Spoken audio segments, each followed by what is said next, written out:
Casting and promotion क्या कुछ बताना चाहेंगे अपने रोल के बारे में और जो ये आप टीवी शो लेकर आ रहे हैं उसके बारे में? Thank you so much. Yes, ये बहुत डिफरेंट कैरेक्टर है, डिफरेंट शो है जो पहली बार टीवी पे आ रहा है। और अभी तक ये स्टोरी कभी भी नहीं आई गरुड़ के बारे में। जब मुझे क्या पता था गरुड़ के बारे में कि वो विष्णु जी के वाहन थे। इससे ज़्यादा मुझे और कुछ पता नहीं था कि क्या थे, क्या एग्जैक्टली स्टोरी क्या थी। तो जब मुझे ब्रीफ किया गया तो मुझे पता चला कि अरे मतलब एकदम डिफरेंट स्टोरी और बहुत ही खूबसूरत स्टोरी जो घटा था, जो एक रियलिटी है। फिर उसके बाद जब मुझे मेरा कैरेक्टर सुनाया गया जो है तक्षक का, जो सबसे ज़्यादा जहरीला नाग था और जो जितनी पॉलिटिक्स, जितनी भी प्रॉब्लम्स हुई हैं वो सिर्फ उसने अपने दिमाग से करी हैं। मतलब हर किसी में प्रॉब्लम दिलवाना। तो बहुत बड़ा इविल है, बहुत बड़ा एक कहते हैं ना कि नेगेटिव कैरेक्टर है ये। और जब मुझे ये ऑफ़र आया तो मुझे पहले तो लगा कि रियली मतलब मैं कर लूँगा।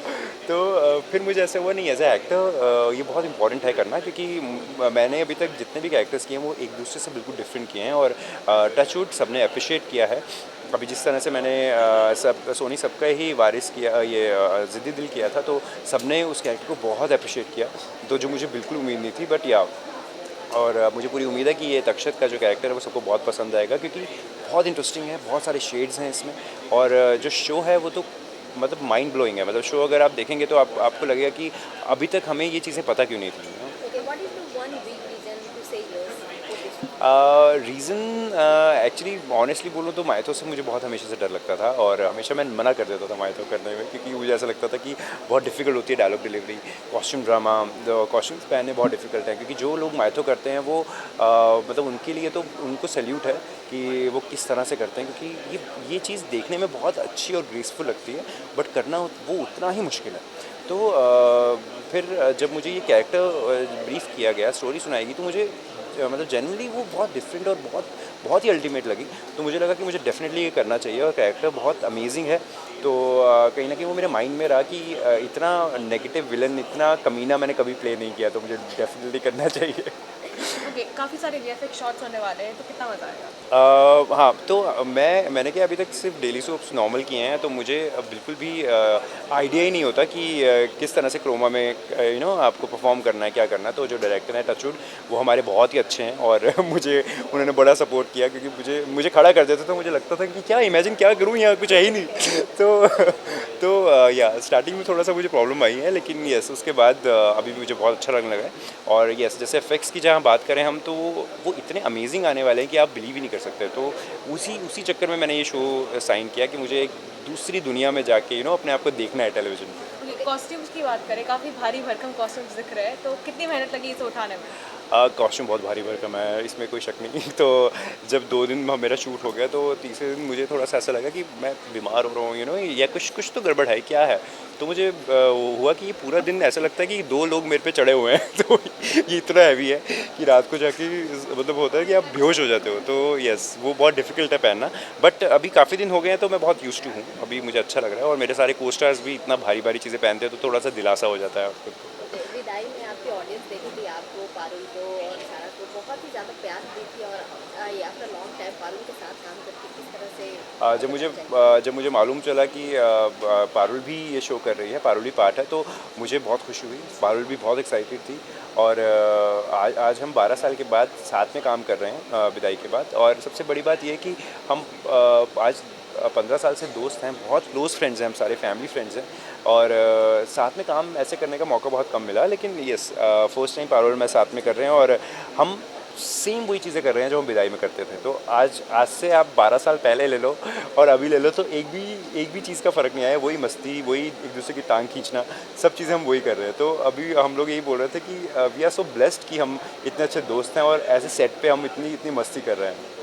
जिस तरह से आप कैरेक्टर निभा रहे हैं, एक नेगेटिव शेड ऑडियंस को नहीं पसंद आती है, उसको ऑडियंस हेट करती है या फिर नेगेटिव कमेंट्स डालती है, तो उसका कुछ रिस्क आपको लग रहा है कि ऑडियंस कहीं खफा ना हो जाए, या फिर क्या कुछ बोलना चाहेंगे? या ऐसा होता है कि लोग लाइक नहीं करते नेगेटिव कैरेक्टर को, लेकिन कहीं ना कहीं लोग अटैच तो ज़रूर रहते हैं। तो मुझे ऐसा लगता है कि एज ए एक्टर आपको बहुत ज़रूरी है चीज़ें बिल्कुल डिफरेंट डिफरेंट ट्राई करना, कि जैसे जिस तरह से मैं बहुत टाइम से सोच रहा था कि कुछ चैलेंजिंग कैरेक्टर्स हों जो बिल्कुल नोट हों और बहुत डिफ़िकल्ट हों, क्योंकि कहीं ना कहीं बहुत टाइम से मैं पॉजिटिव मैंने किए हैं, और जब मैं नेगेटिव करता हूँ तो मुझे ऐसा लगता है कि अब मैंने कुछ किया, कुछ आप जो मतलब जो चीज़ें हैं वो आपसे आपसे निकलती हैं, तो आप एज ए एक्टर अपने आप को ग्रो होता हुआ देखते हो। आपको ऐसा लगता है कि आप रोज़ कुछ ना कुछ नया सीख रहे हो। तो एक मेरा पॉइंट ऑफ व्यू ये था ये चीज़ लेने का। और कहीं ना कहीं ऑडियंस की जहाँ बात लूँ तो मुझे ऐसा लगता है कि टच वुड मैं जो भी करता हूँ लोगों को बहुत पसंद आता है और वो अप्रिशिएट करते हैं उस चीज़ को। आई एम वेरी श्योर कि ये चीज़ भी लोग बहुत अप्रिशिएट करेंगे। माइथोलॉजिकल ड्रामा जो होता है वो काफ़ी एजुकेशनल माना जाता है बच्चों के लिए, तो आपको क्या लगता है आपकी ये जो सीरीज़ है वो कितना एजुकेशन? डेफिनेटली देंगे, क्योंकि ये वाला जो कंसेप्ट है ये कभी खुला ही नहीं है। ये कभी किसी के सामने नहीं आया। जिस तरह से मैं बोल रहा हूँ कि मुझे ही नहीं पता था कि गरुड़ की इतनी लंबी स्टोरी थी, इतनी गाथा इतनी थी, और जो स्नेक्स थे वो इतने सारे स्नेक्स थे कि मुझे बिल्कुल नहीं पता था कि जो शिव के गले में है वो वासुकी हैं, और जो शेषनाग कैसे गए, ये सारे भाई थे गरुड़ और ये कज़न्स थे। तो वो सब मुझे पता ही नहीं था। तो मुझे ऐसा लगता है कि आज के टाइम अगर जो न्यू जनरेशन है उनको ये चीज़ें पता चलेंगी तो उनके लिए बहुत डिफरेंट चीज़ होंगी और बहुत इंटरेस्ट से देखेंगे वो। ऑडियंस को क्या कुछ मैसेज देना चाहेंगे अपने शो के? मैं ऑडियंस को ये कहना चाहूँगा कि फिर से मैं आ रहा हूँ आपके सामने गरुड़ में, और प्लीज़ आप देखिए और मुझे कमेंट कीजिए, मुझे मैसेजेस कीजिए। जिस तरह से आपने हर एक कैरेक्टर को मेरे अप्रिशिएट किया है, इसको भी कीजिए, और बस देखिए Garud. Thank you. So one ID please. So firstly congrats बोलना चाहूँगी। बहुत ही अमेजिंग जो आपने टीजर दिखाया है, बहुत ही इंटरेस्टिंग भी लग रहा है, प्रॉमिसिंग भी लग रहा है। क्या कुछ बताना चाहेंगे गरुड़ के बारे में सबसे पहले? सबसे पहली चीज़, जब नाम ही आता है तो मेरे ख्याल से बहुत से लोगों को कहानी के बारे में पता ही नहीं है कि ऐसी अनदेखी अनसुनी कहानी जो टीवी पे पहली बार आ रही है। हमने बहुत सारी कहानियाँ इसके पहले देखी हैं, सबका देख लिया कि हिस्ट्री में माइथों में क्या क्या हुआ था, लेकिन एक ऐसी कहानी जो आज तक लोगों ने देखी नहीं है। सिर्फ और सिर्फ सबको ये पता था कि विष्णु जी के वाहक थे, ये कौन थे, उनकी माँ का नाम क्या था, उनकी माँ को ऐसे दासी क्यों बनना पड़ा, ऐसा क्या हुआ था कि उनको इतना कुछ झेलना पड़ा अपनी लाइफ में। तो एक ऐसे शो के साथ हम लोग आ रहे हैं जो आज तक कभी टीवी पे देखा नहीं गया है, प्लस एक ऐसा शो जो बहुत ही डिफरेंट तरीके से शूट हो रहा है, जहाँ पे आपके VFX से लेके आपके ग्राफिक्स से लेके सब कुछ इतना डिफरेंट है। एक ऐसा कैमरा जो हम लाइक टीवी पे कभी यूज़ ही नहीं हुआ है। बहुत ही डिफरेंट शो आने वाला है। एंड येस, एक अलग कैरेक्टर, हर किसी का एक अपना अपना कैरेक्टर, अपना अपना एक हुनर है। तो मुझे ऐसा लगता है कि जब हम लोग एक्टर्स शूट करते हैं ना, तो जब 10 एक्टर होते हैं ना तो वो 10 डिफरेंट दिखते हैं। नेगेटिव का मतलब ये नहीं कि मैं भी सेम कर रही हूँ, तक्षक भी सेम कर रहा है, कालिया भी सेम कर रहा है, सबका एक अपना ही है। कौन क्या उस चीज़ को कैसे इन्हांस कर सकता है। प्लस टचवुड हमारे जो डायरेक्टर्स हैं मुकेश जी, वो इस तरीके से मेहनत कर रहे हैं कैरेक्टर को लेकर के, मतलब आप खुद ऐसे होते नहीं सर प्लीज़ नहीं पारो, यही चाहिए, ऐसा चाहिए। अब थोड़ा टाइम हुआ है, जब थोड़े यूज टू हो गए, नहीं मतलब इस कैरेक्टर में ऐसा चाहिए, अच्छा उस तरीके से चाहिए, मैं क्या ऐड ऑन कर रही हूँ, मुझे ऐसा क्या डिफरेंट करना है जो नेगेटिव से मतलब फुल डेविल दिखनी चाहिए।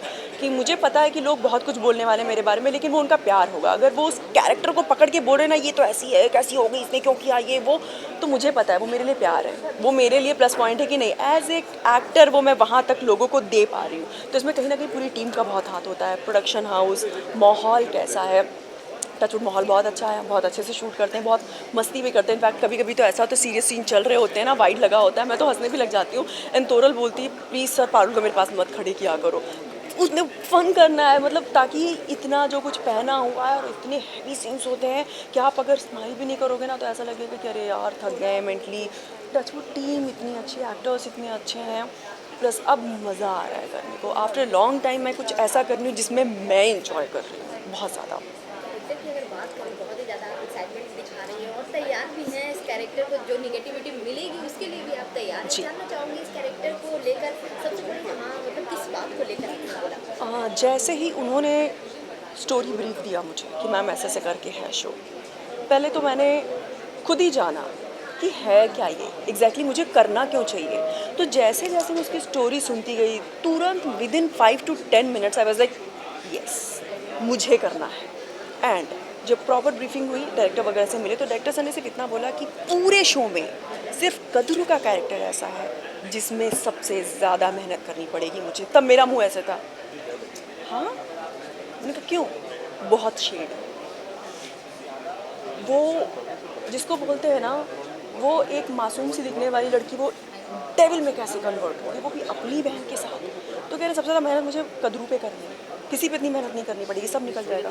कदरू एक ऐसा कैरेक्टर है जिसके लिए मुझे मतलब वेरिएशन दिखाना है, कि उसका गुस्सा भी नॉर्मल गुस्सा नहीं आता है, उसके गुस्से में भी अलग अलग गुस्से हैं। वो कैसे एक नॉर्मल एक छोटे से सीन को कहाँ तक लेकर जा सकती है, कैसे उसके अंदर ऐसा क्या होना चाहिए कि पूरी पब्लिक, पूरी जनता खड़ी हुई है, उसके बेटे खड़े हुए हैं, दुश्मन खड़े हुए, शत्रु खड़े हुए, उसकी एंट्री पे ऐसा क्या होना चाहिए कि सब शांत पड़ जाए। मेरे वॉक पे लेके, मेरी बॉडी लैंग्वेज पे लेके, मेरी आवाज़ से लेकर के, कि मतलब उसका पावर इतना आना चाहिए कि उसका एक बार शब्द निकले तो हिल जाना चाहिए, एक शब्द कोई बोल ना पाए, उतना पावर होना चाहिए। उस चीज़ पे बहुत वर्क किया मैंने। मेरी आवाज़, टचवुड आवाज़ अच्छी है तो उतना ज़्यादा नहीं करना पड़ा, लेकिन ऑफ कोर्स जब आप एक सिंपल लविंग कैरेक्टर कर लेते हो तो बहुत, मेरी वैसे भी आई हैव 2 वॉइसेस। एक बहुत सॉफ्ट है, जब मुझे ज़रूरत पड़ती है मैं सॉफ्ट वॉइस यूज़ करती हूँ, जो मैं यूज़ कर चुकी हूँ पहले। लेकिन ये एक ऐसा था जहाँ पे मुझे लगा नहीं बॉस बनता ही नहीं, यहाँ तो अपनी फुल आवाज़ ही दिखानी पड़ेगी, तभी वो पावर बढ़ेगा। तो यस, बहुत कुछ उससे मुझे प्रेरणा मिली है, बहुत कुछ देखा, बहुत कुछ सीखा, प्लस सेट पे बहुत कुछ सीखने को मिलता है।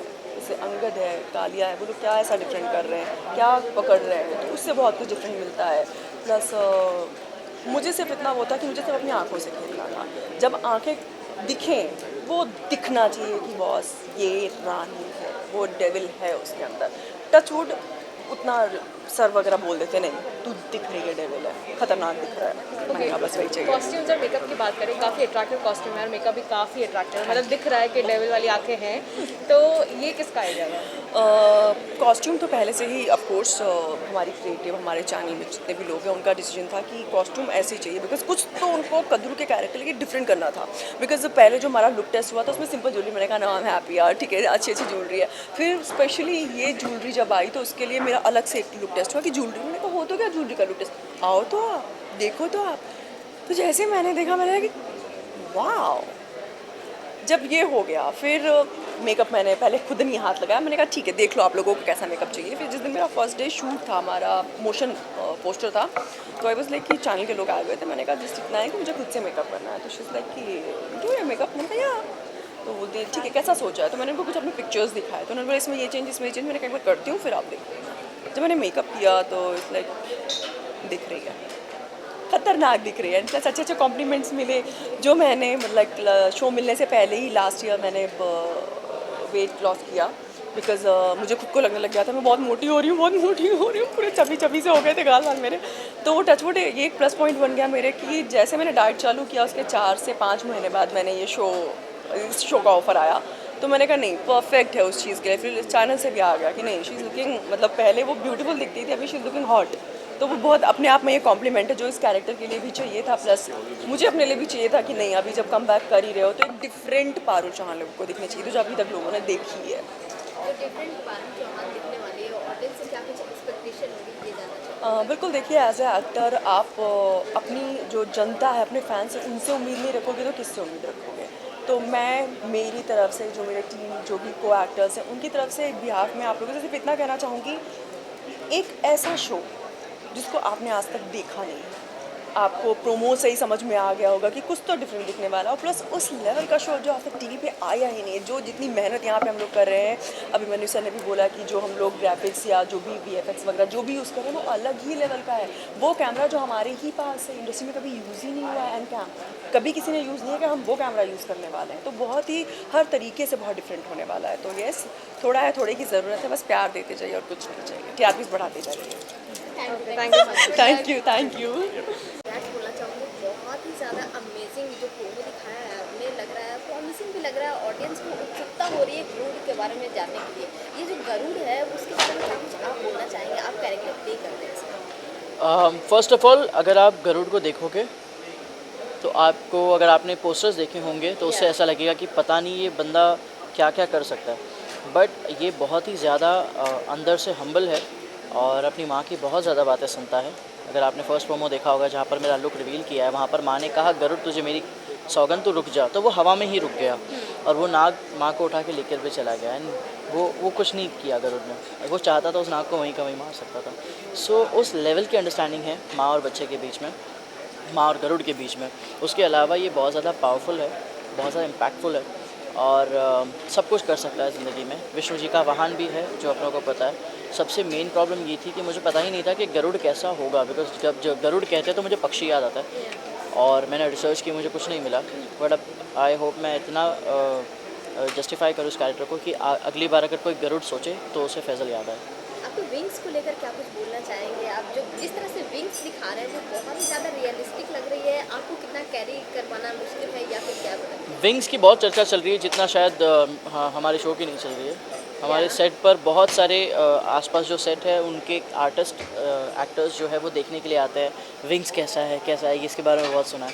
सो वो सब सुन के ना ऐसा लगता है और पहनो, है ना। वो देखा है वो 30 मार खान में कैटरीना कहती थोड़ा और मेकअप लगा के वो ऐसे। और अगर आप देखोगे भी तो इसका लाइटर वर्जन बनाया हमने बट मुझे ही वो पसंद नहीं आया क्योंकि वो इतना इम्पैक्टफुल नहीं लग रहा है। ये पहनने के बाद ऐसा लगता है हाँ मैं गरुड़ हूँ। सो ये सारी चीज़ें तब चली जाती है जब ये कैरेक्टर उभर कर आता है। ओके, अभी कॉस्ट्यूम के बारे में भी बात करें, काफ़ी हैवी दिख रहा है, साथ ही साथ आपके विंग्स तो हैं ही हैवी, तो कितनी डिफ़िकल्टी हुई इस सब सच कहूँ तो carry इस वक्त ये मेरे लिए बहुत ही ज़्यादा हल्का है। क्यों? क्योंकि जब लुक टेस्ट हो रहा था तब मुझे सिर्फ ये ज्वेलरी एग्जैक्ट यही ज्वेलरी पहनाई गई थी एंड आई वाज लाइक रात को मैं जाके ऐसे हो गया था, सेकंड में मसूस को बुलाना पड़ा, थेरेपी करनी पड़ी सब कुछ, और मैंने कहा कि I won't be able to wear this. उन्होंने बोला बेटा रुको और है। 7 किलो की ज्वेलरी है इन टोटल, इसके साथ उन्होंने 14 किलो के पंख डाले, 1 महीना शूट कराया। आज फर्स्ट टाइम मैंने विदाउट पंख मैं इंटरव्यूज़ दे रहा हूँ and I am feeling lighter. Light है ना हमारे जलता है मजनू। अब मुझे बहुत ज़्यादा हल्का फील हो रहा है क्योंकि मुझे ऐसा लगता है मैं 15 घंटे भी पहन के खड़ा रह सकता हूँ, मुझे कुछ नहीं। सो ज्वेलरी हैवी है, पंख हैवी है, बट एट द एंड वो कैरेक्टर को कैरेक्टर दिखा रहे हैं, गरुड़ को गरुड़ दिखा रहे हैं। Without wings I don't think कि मैं गरुड़ लग रहा हूँ कहीं से इस वक्त। ऑडियंस को तो काफ़ी उत्सुकता है गरुड़ के बारे में जानने के लिए, काफ़ी कम नॉलेज है सबको। अगर बात की जाए बच्चों को या फिर यंग जनरेशन को या फिर और ये ओल्ड एज को, बहुत ही कम नॉलेज है इसके बारे में, बहुत ही ज़्यादा जानना चाहते हैं लोग। जानना चाहूँगी आपको क्या कुछ कॉम्प्लीमेंट्स मिल रहे हैं इसके बारे में? कुछ लोगों के ऐसे भी क्वेश्चन थे कि फैजल वाई ऑलवेज हिस्टोरिकल और mytho, why I do this, because I feel that I am shooting after pack up when I go home I feel like कि I have done something in a day and also I get to learn. मुझे बहुत सारी चीज़ें ऐसी पता चलती है जो मैंने कभी शायद सिर्फ सुनी है। When I did previous shows मेरे जितने भी किए हैं उनके बारे में मैं नहीं जानता था, सिर्फ सुना था, बट वो जब मैंने किया तो मुझे डिटेलिंग में पता चली। सेम गरुड़ के बारे में मैं नहीं जानता था, बट अभी मैं जब कर रहा हूँ तो मुझे धीरे धीरे पता चल रहा है कि ऐसा अच्छा ओके ऐसा हुआ था वैसा हुआ था ऐसा। तो आई थिंक जब शो आ जाएगा तो लोगों को भी, बच्चों को भी एक इंस्पिरेशन मिलेगी। बट आज एक ही रिक्वेस्ट करूँगा कि कहीं से वो कूदना मत बस अपने विंग लगा के, बिकॉज हम लोग जो VFX यूज़ करते हैं सो ये सब मत करना। बाकी उसके अलावा जो उसका कैरेक्टर है उससे बहुत सारी चीज़ें सीख सकते हो। ओके, VFX की बात आ रही है तो काफ़ी नए कैमरास भी यूज़ करने में आ रहे हैं, VFX शॉट्स होंगे तो कितना मज़ा आने वाला है? मुझे पहले ऐसा नहीं लगा था कि दैट इंडिया में शायद मैं ऐसी कोई चीज़ देख पाऊँगा। तो VFX टीम बहुत ही ज़्यादा हार्डवर्क कर रही है। हम सबसे ज़्यादा काम कर रहा है वो VFX टीम है, और एनकैम यूज़ कर रहे हैं, लाइव ट्रैकिंग होती है, तो इट्स वेरी डिफ़िकल्ट उनके लिए, हमारे लिए भी, बिकॉज शॉट में बहुत बार रुकना पड़ता है सारी चीज़ों के लिए। बट आई थिंक जो आउटपुट आ रहा है वो बहुत ही ज़्यादा खूबसूरत आ रहा है। सो या फैसल आपसे जानना चाहूँगी, जिस तरह से माँ और बेटे का अब एक जो वो रिश्ता होता है, अब जो ये क्या बोलते हैं रियलिटी शो कर चुके हैं उसमें भी गीता माँ और आपके साथ जो रिश्ता था वो दिखाया गया था, और इसमें भी माँ और बेटे का जो रिश्ता है वो भी दिखाया जा रहा है। किस तरह से आप इसको देखते हैं? मुझे लगता है कि मैं जगत बेटा बन चुका हूँ, क्योंकि हर गली की माँ मुझे कहती है तेरा जैसा बेटा हूँ। मैं सोचता सब मुझे गोद रख लो, बट नहीं, आई थिंक जो ये कैरेक्टर है इससे मुझे ही नहीं बाकी आजकल के जितने भी बच्चे हैं जो थोड़ा सा अजीब होते हैं हरकतों में, वो उनको शायद इंस्पिरेशन मिलेगी, शायद, अगर आप लोग लेना चाहो तो। और रही बात मेरी, तो मुझे माँ का प्यार हमेशा मिला है, और आई थिंक इस बार भी इस शो में भी माँ का प्यार ही है जो गरुड़ को शांत रखता है, बाकी कोई चीज़ नहीं उसे शांत रख सकती। लास्टली ऑडियंस से क्या कुछ अपील करना चाहिए? 14 मार्च से हमारा शो आ रहा है धर्म योद्धा गरुड़ और सोनी साहब 7 बजे, प्लीज़ देखिएगा। और आपका जितना प्यार अब तक प्रोमो को दिखाया है, हमारे पोस्टर्स को दिखाया है, उससे ज़्यादा प्यार दीजिएगा। एंड आई होप हम आपकी जितनी भी रिक्वायरमेंट है सारी चीज़ों को हम पूरा कर सकें। Thank you, Thank you. Good luck. Faisal one